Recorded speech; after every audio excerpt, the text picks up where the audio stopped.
speak a little bit about when you first got involved, your experience being a woman with a bleeding disorder here in Florida?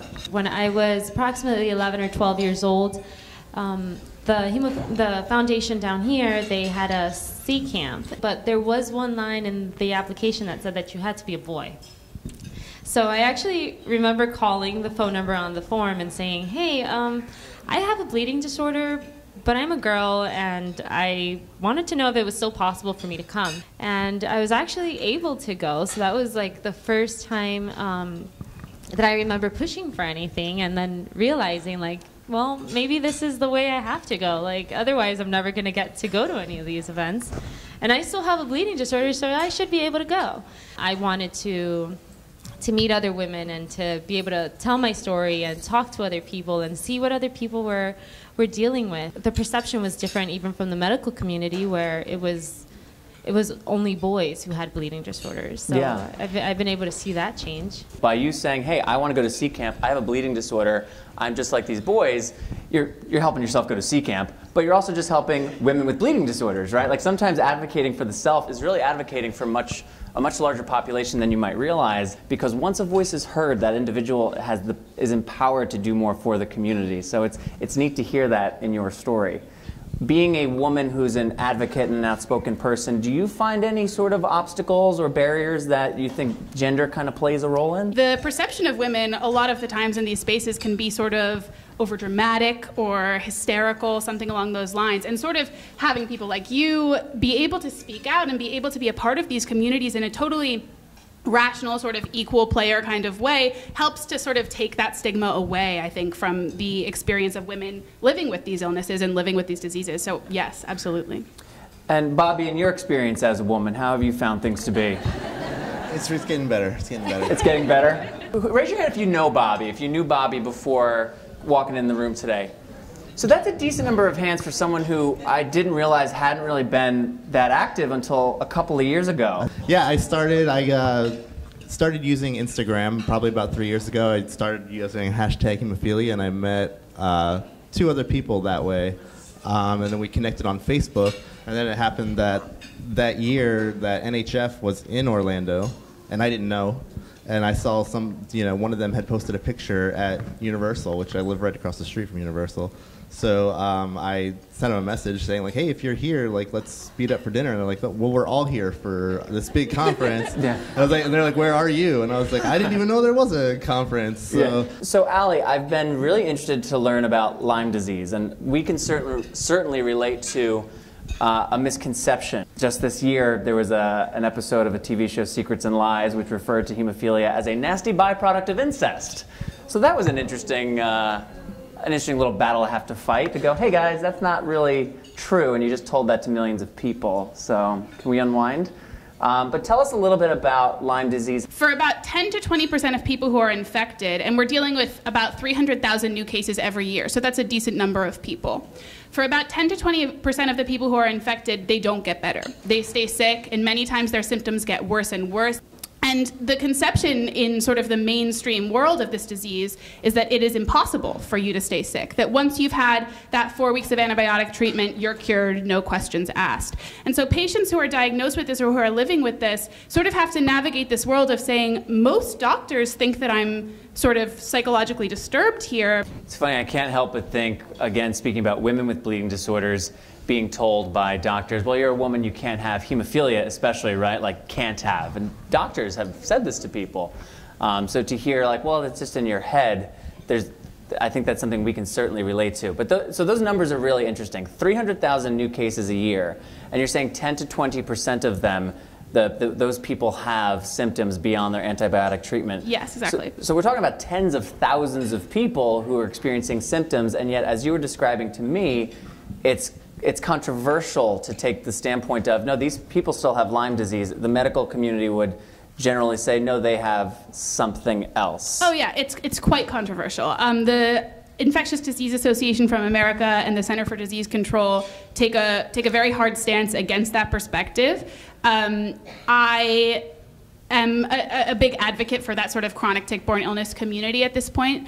But why is that so controversial when there's such a large sample size of people who are experiencing symptoms directly connected to a tick-borne infection, why is it controversial to connect the dots and say, hey, I don't think the antibiotic treatment is necessarily working at an effective enough rate for all people who are infected? Other than Lyme, the blood tests for the other tick-borne illnesses, those diseases are often not tested for. So patients who are suffering from those diseases, their doctors don't necessarily know that they are. But the conversation hasn't started around it yet, and so there isn't really a push yet for learning more about it. And for addressing it sort of at the level of the gravity of the situation, I would say. Yeah. You had said when your parents first found out about your diagnosis, the community was really where they went to try to just get information. Is that correct? I mean, if you guys look around, like, these are people that there's fountain of knowledge in here, and just being able to talk to people and share your story, share what you're going through. Like, you don't know what anybody else has already gone through, and they could help you or tell you, like, hey, actually so-and-so was going through that last year. Like, maybe you should talk to them, see what's out there. Yeah, So. if I could add to that, that resonates so much because I really wasn't at all involved in the tick-borne illness community until just a couple years ago when I started working on the book. And I was first diagnosed when I was 7, so I went through my adolescence living with this and didn't know anybody else really who was going through it. I didn't have that sort of community resource. And then as I found it in the last couple of years, the amount that I've learned and the amount that just normal people, not doctors, like people sitting in this room, have the resource that they've been for me, and sort of my healing experience has been unparalleled. I've been so lucky to have that, and sort of having those people share their stories with me has been such an inspiration. And so that resonates so much with me, what you said. And the way into community, there's new ways that weren't available when any of us were kids, primarily through the internet and through online interaction and social media. Meeting other people who are going through the same thing, whether it's on the other side of the country or a different country. I've met a couple people online who, like in Egypt and stuff, who don't have as great as access to healthcare. I mean, it really puts stuff into perspective. So, like for my brother too, like he was in a big denial about everything. As I'm sure, like he was a teenager. I'm sure I've heard all yesterday about a couple people here who have teenagers who don't want to follow their treatment plan, and like he was going through the same thing, kind of in denial. He's a big skateboarder, and when I started meeting people, I kind of got him into the social media stuff, and he finally had agreed to come out to NHF last year and met a bunch of people, and now he's involved too. I had a brother who also had hemophilia and passed from a cerebral hematoma, which brain bleed in human speak. Partially as a result of his noncompliance with his individualized care plan. I think as a parent, something that I hear a lot is you can only say the same thing so many ways, and at the end of the day, they'll do it or they won't. But you look at interacting with someone online first, right, in a safe way as friends, relating to things on skateboarding, or that was the reason for Stop the Bleeding, was let's create a funny YouTube series that's about hemophilia, so that if you have a bleeding disorder, there's something you can interact with and enjoy, but we're building a positive emotional association between the diagnosis and the individual. It does help us create a funnel for engagement. And we were talking about this last night or this morning, how there's people who are not physically, they might not be able to leave their home. I mean, I just had a friend he's got a really nasty inhibitor. He was in the hospital for, I think it's going on 2 weeks, and he's posting pictures every day from the hospital, and some of them are a little bit sad, but he just wants to reach out, and he wants us to interact with him and let him know that we see him and we feel his pain. He's got a community behind him so that he's not losing his life in those 2 weeks that he's confined to a hospital bed. Especially for young people, there are things that you want to talk about with your 15-year-old friends that you can't talk about at a support group where there are a bunch of moms there, things like that. If you want to talk about boys or whatever that is, that's not part of the conversation. Do 15-year-old girls talk about boys? 15-year-old girls do talk about boys. They do, yeah. But I think that social media has really provided an outlet for that, and it's a platform. It's a platform for you to speak up and for you to become your own advocate, and it's a space where people will listen and where people will respond. Like, it's not only like you're saying something out to the world and no one hears you and no one cares. People care. Lily, you were a part of NHF's MYLI, the National Youth Leadership Institute. I remember my first trip was to San Diego, was to NHF in San Diego.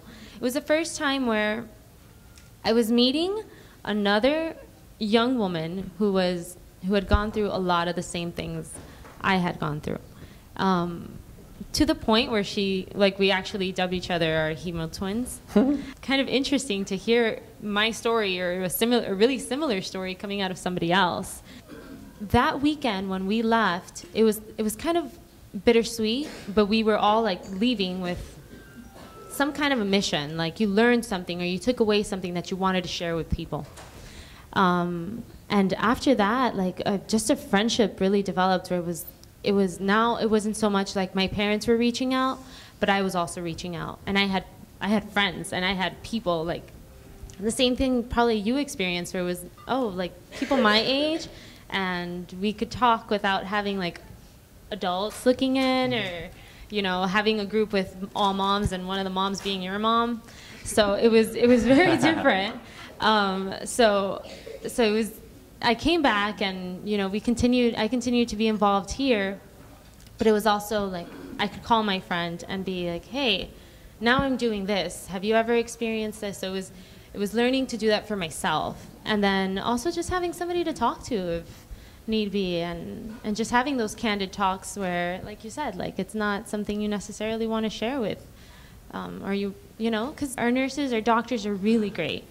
But they're not somebody you call on the weekend, or you don't have their cell phone number. So. Right. Community building is something that's extremely important to me for that reason, because we have leadership and we have parents and role models, but sometimes you just want to be a person in the company of peers who understand you.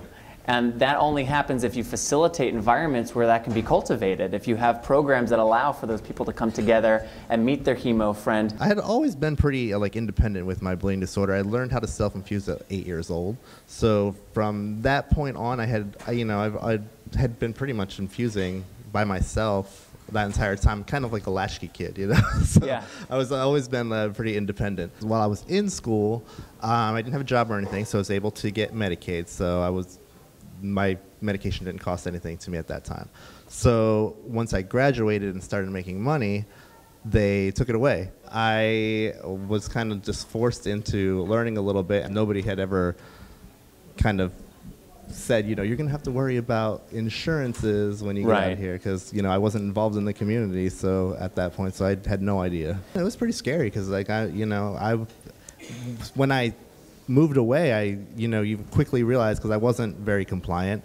So when I moved away, I realized, I'm all kind of on my own now, and I started doing prophylaxis. So I didn't have very many bleeds at all. And once the factor was gone, I kind of had to ration it out, and I couldn't do as much. And I don't feel like I'm expert on a whole number of things related to bleeding disorders, but I know where the experts are, or I know who I can ask to find one. But when I talk to people in other countries, the UK, Australia, rates of infection are almost as high as they are here, but the support is minimal. I'm hosting a conference in London in October, and I was reaching out to find a doctor to speak, thinking that, of course, that would be easy, right? There are plenty of cases, doctors will speak. There is only one clinic in the entire United Kingdom that is treating Lyme disease, and they're having 7,000, 8,000 new cases a year, and there's only one clinic that's treating it. And think about the number of people then who are going without treatment and who are in that same sort of space.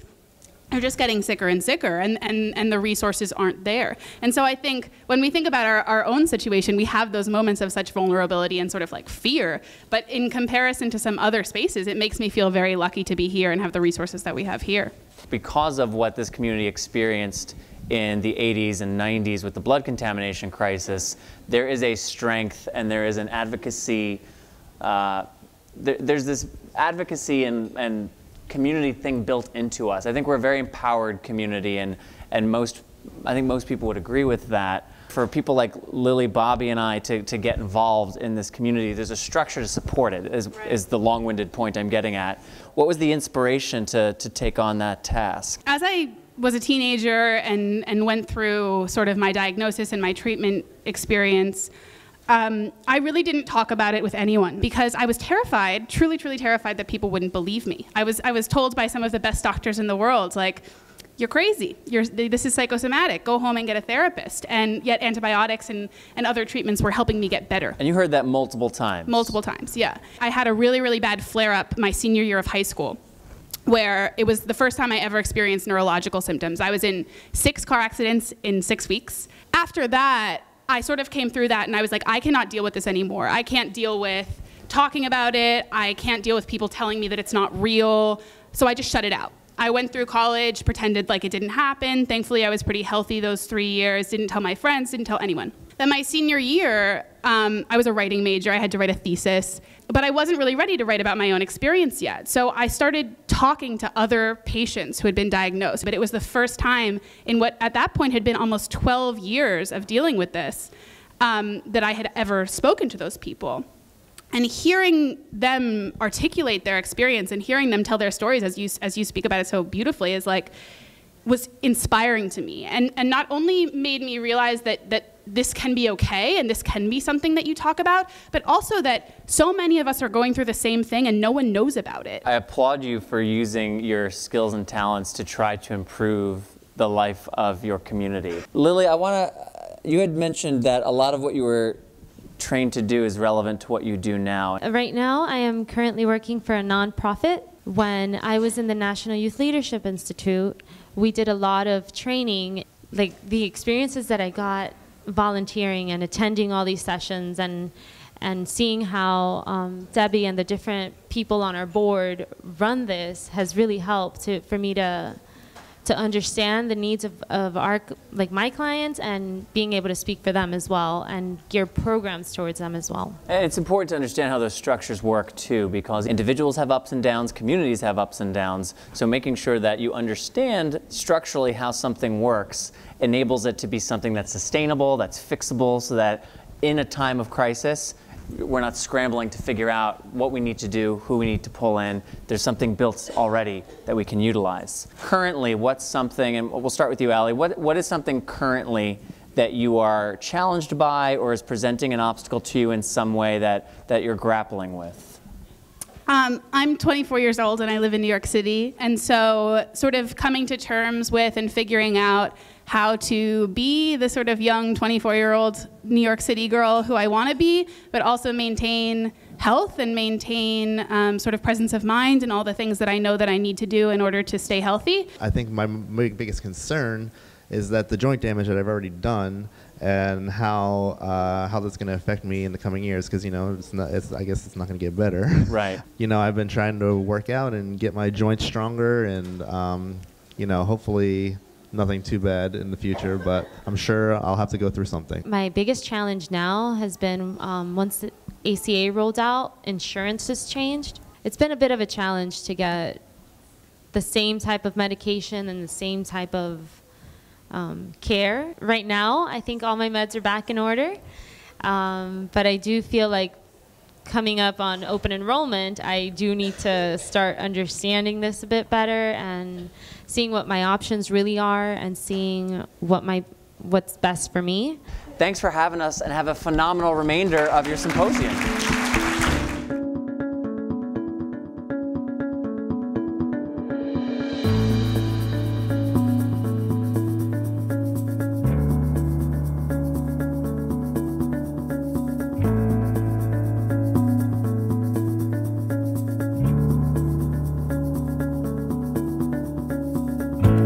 To watch video from any of our previous Powering Through sessions, visit poweringthrough.org, or to learn more about National Cornerstone Healthcare Services, NCHS, visit nchswecare.com.